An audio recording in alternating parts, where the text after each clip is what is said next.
Welcome back ناظرین. ابھی ہم شجی صاحب سے ڈسکس کر رہے تھے کہ اور یہ ہمیں بتا رہے تھے کہ روٹ کازز کیا ہیں, تو ہم اسی ڈسکشن کو تھوڑا آگے لے کر چلتے ہیں. سر یہ بتائیں کہ جن کو ہم روٹ کازز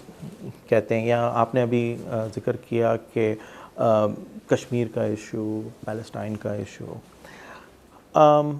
اگر ہم دیکھیں تو پاکستان کی پاکستان کے لیے سپورٹ ہے with regard to particularly Kashmir issue, وہ تو اسلامی دنیا میں بھی اب ہے ہی نہیں. مطلب people just don't want to discuss the Kashmir issue. اچھا, دیکھا یہ گیا کہ پاکستانی ہر ایشو میں کود پڑتے ہیں جو ان سے ریلیٹڈ بھی نہیں ہے. اور جو پچھلے اگر ہم دیکھ لیں ایک سال میں جو عرب کنٹریز میں ہوا ہے, جس کو عرب سپرنگ کا نام دیا جا رہا ہے, تو اس میں تو جو عوام ہے وہ تو بہت خوش ہے امریکہ کے رول سے, یورپ کے رول سے, کہ انہوں نے جو ڈکٹیٹرز تھے ان سے ان کو آزاد کرا دیا, چاہے وہ ٹونیزیا ہو, چاہے وہ Egypt who, Libya who. By and large عوام جو ہے وہ تو خوش ہے اس سے. اب ہم اس کو جو بھی سمجھیں, لیکن جو انڈیجنس پاپولیشن ہے وہ تو ان چیزوں سے خوش ہوئے, ان کو ایک قسم کی آزادی مل گئی ہے. اور ہمارے ایشو جو ایک کشمیر ایشو ہے, جس پہ ہم خود بھی اب اتنی زیادہ بات نہیں کرتے, اس کے لیے تو ہمیں کوئی سپورٹ بھی نہیں ہے ورلڈ وائڈ. تو صرف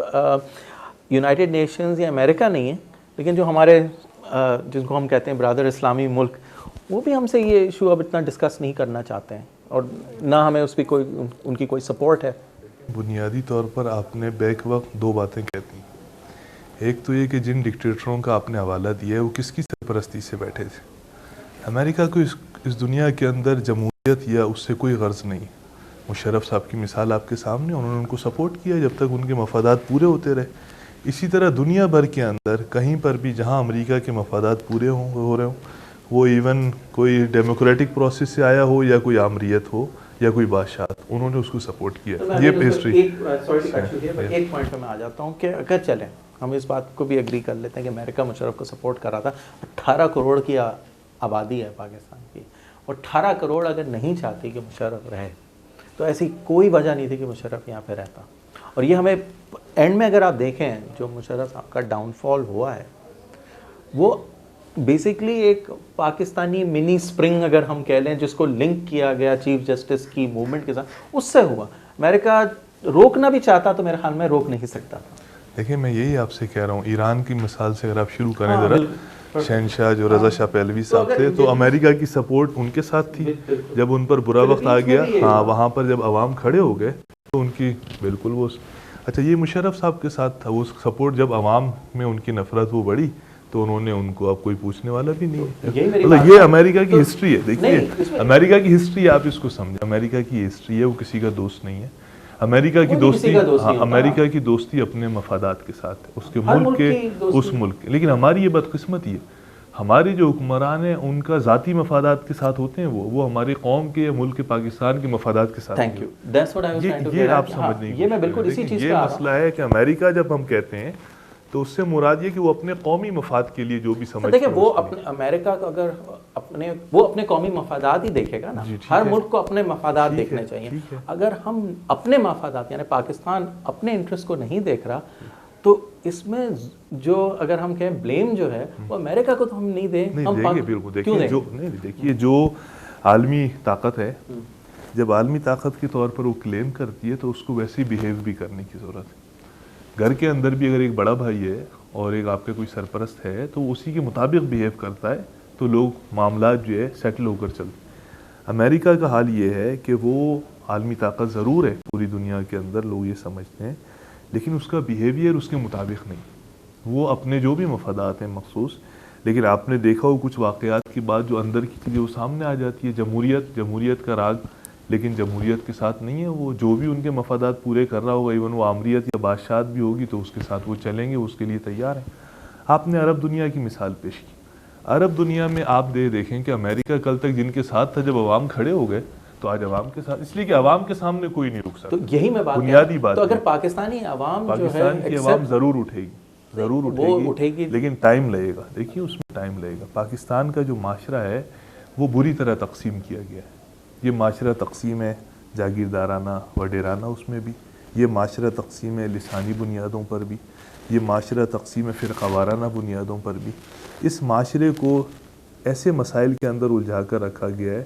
کہ وہ جو اویئرنیس ہے اپنے حقیقی مسائل کے لیے، اس کے لیے جو حقیقی ان مسائل کا حل ہے اس کے لیے سوچنے یا اس کے لیے کھڑے ہونے کے لیے لوگ جو ہے تیار نہیں ہو پاتے۔ اس وقت جو یوتھ ہے، میڈیا کی آزادی نسبتاً جو آزادی ہے، جہاں کہ میں ابھی تک اس کو پوری طرح آزادی نہیں سمجھتا، بالخصوص کراچی کے ایک اپنے پس منظر کے اندر بھی، اور میڈیا کی جو آزادی ہے، ٹاک شوز ہے، یہ ضرور ہے کہ جو فرد وہاں ٹاک شوز میں اس کو اپنی بات کرنے کی آزادی ہے، تو میڈیا کی اس آزادی اور جو کرنٹ ایشوز کے حوالے سے لوگ دیکھ رہے ہیں، ہر ایک کی پالیسی کو بھی دیکھ رہے ہیں، تو وہ زمانہ جو منافقت کا تھا نا وہ گزر گیا۔ اب دنیا کے اندر منافقت کا زمانہ نہیں، ہر چیز بالکل اوپن ہے، وائٹ یا بلیک، گرے ایریا جو ہے وہ محدود سے محدود ہوگا۔ یہی پاکستان میں بھی ہوگا، جو میڈیا جہاں جہاں پہنچ گیا ہے، ایون ان جگہوں پر جہاں پر وڈیروں کی یا جاگیرداروں کی یا چودھریوں کی یا سرداروں کی خدائی تھی، جہاں لوگ اس کے علاوہ، لیکن وہاں پر بھی میڈیا نے پہنچنے کی وجہ سے ایک شعور ہے۔ لیکن ہسٹوریکلی جو اب علاقہ پاکستان ہے، بنگلہ دیش والا علاقہ اگر ہم چھوڑ دیں، ہسٹوریکلی جو اب علاقہ پاکستان ہے وہ پری پارٹیشن بھی مور اور لیس اسی فریم ورک میں تھا نا، کہ دیکھیں جمہوریت تو اس انڈیا کے اس حصے میں اگر تھی تو میرے خیال میں صرف کراچی میں تھی، میونسپل گورنمنٹ کے حوالے سے، جس میں زیادہ تر ہماری جو پارسی کمیونٹی کے لوگ ہیں وہ الیکشنز ہوتے تھے اور وہ ان کا کنٹریبیوشن اور خاص کر اس علاقے میں تو بہت زیادہ ہے۔ سندھ جو تھا وہ ہمیشہ سے فیوڈل تھا، پنجاب ہمیشہ سے فیوڈل تھا، بلوچستان جو ہے وہ ٹرائبل تھا، اور خیبر پختونخوا جیسے ہم کہتے ہیں اب وہ بھی ٹرائبل تھا، ٹھیک ہے نا، اور یہی سیناریو ابھی بھی ہے، تھوڑی بہت اس میں پیش رفت ہوئی ہے لیکن by and large scenario Pakistan کا وہی ہے۔ اور آپ نے جو ابھی بات کی کہ کراچی کے حوالے سے میڈیا کی آزادی، دیکھیں جب انسان خود اگر ہمت کر لے تو بہت سی چیزیں ہو جاتی ہیں، اور کلاسک ایگزامپل ہے ذوالفقار مرزا صاحب کا، جو انہوں نے باتیں کرنی، میرے خیال میں کسی نے ان کو روکا نہیں، اور جو بھی قوتیں تھیں اگر روکنا بھی چاہ رہی تھی تو میرے خیال میں ان کو روک نہیں پائی تھی، اور وہ کھلی بات کر رہے ہیں۔ تو آئی تھنک یہ بھی اب ایسپیکٹ جو ہے اتنا ویلڈ نہیں ہے کہ کراچی کے حوالے سے بات، جس نے ہمت پکڑ لی اس نے بات کر لی۔ دیکھیں بات کرنے کا جہاں تک بات ہے، تو ہم جو بات آج ذوالفقار مرزا صاحب کہہ رہے ہیں، ہم پچھلے 15-20 سالوں سے کہہ رہے ہیں، لیکن ظاہر ہے کہ ایک حکومت ہی اس سے آ کر آدمی ایک ذمہ دار اس پر رہا ہوا، اس نے یہ بات جس طرح کی تو اس سے بالخصوص یہ ہوا ہے کہ لوگوں کو زبان ملی ہے، لوگ بول رہے ہیں، ٹاک شوز میں ایون بول رہے ہیں، ہم تو ہمیشہ سے بولتے رہے، اسمبلی کے ریکارڈ سے لے کر آج تک آپ دیکھیں گے تو جو ہم نے چیز محسوس کی ہے اس پر بات کی۔ لیکن آپ نے جو بات کی نا، دیکھیں اس وقت پاکستان جب بنا، جب بھی، اور اس کے بعد سے لے کر تواتر کے ساتھ یہی سلسلہ رہا ہے، اس میں کوئی شک کی بات نہیں، لیکن جو لوگ حکمران بن کر آتے رہے ہیں انہوں نے جو وعدے عوام کے ساتھ کیے ہیں، اب تو وہ سامنے آ رہا ہے نا کہ انہوں نے کیا کیا ہے، کیا ڈیلیور نہیں کر سکے ہیں وہ کسی بھی حوالے سے۔ آپ دیکھیں گے تو ایون امریکہ کی جو بات شروع میں ہو رہی تھی کہ جو اس کا دباؤ یا ہماری گورنمنٹ خود اگر ہم تیار نہ ہوں، بالکل میں اسی پہ اگر ہمارے اندر ول نہ ہو، اگر تو پھر تو کوئی کسی اور کو ہم بلیم، اس لیے میں آپ کی یہ بات سمجھتا ہوں کہ ہم اگر یہ بات کہتے ہیں تو اس کا یہ مطلب نہیں ہے کہ ہم صرف انہیں بلیم، اس کا مطلب یہ ہے کہ ہماری جو لیڈرشپ ہے، صرف پاکستان نہیں پوری امت مسلمہ کی جو لیڈرشپ ہے وہ اپنا رول پلے نہیں کر رہی، رول پلے نہیں کرے گی تو اس کا جو آپ جس طرف جا رہے تھے نا انتہا پسندی والی بات، اگر اس کے نتیجے کے اندر خود عوام بھی اگر جس طریقے سے ایک ڈیموکریٹک پروسیس ہے اس میں اٹھ کر جس طرح اب ہو گیا وہاں پر، اور آپ کو معلوم ہے کہ وہاں پر تیونس بھی ہو یا مصر بھی ہو تو ایک بڑا رول وہاں کی انہی تحریکوں کا ہے جو ان میں ہے موجود، اور جو ڈیموکریٹک پروسیس ہی کو چاہتے ہیں آ گئی ابھی آپ دیکھیں تو اسی طرح پاکستان کے اندر بھی ہم تو یہ سمجھتے ہیں کہ اگر یہ ڈیموکریٹک پروسیس چلتا رہے گا تو اسی میں سے نکلے گا راستہ، لوگوں کو جو شعور آئے گا۔ ہوتا یہ ہے کہ 5-8 سال چلتا ہے ڈیموکریٹک پروسیس، اور پھر آمریت کے نام پر انہی لوگوں کو جو ظالم ہوتے ہیں وہ مظلوم بن جاتے ہیں۔ اس پہ ہم آتے ہیں ایک بریک کے بعد۔ ناظرین ایک بریک کے بعد ہم گفتگو کو یہیں سے کنٹینیو کریں گے۔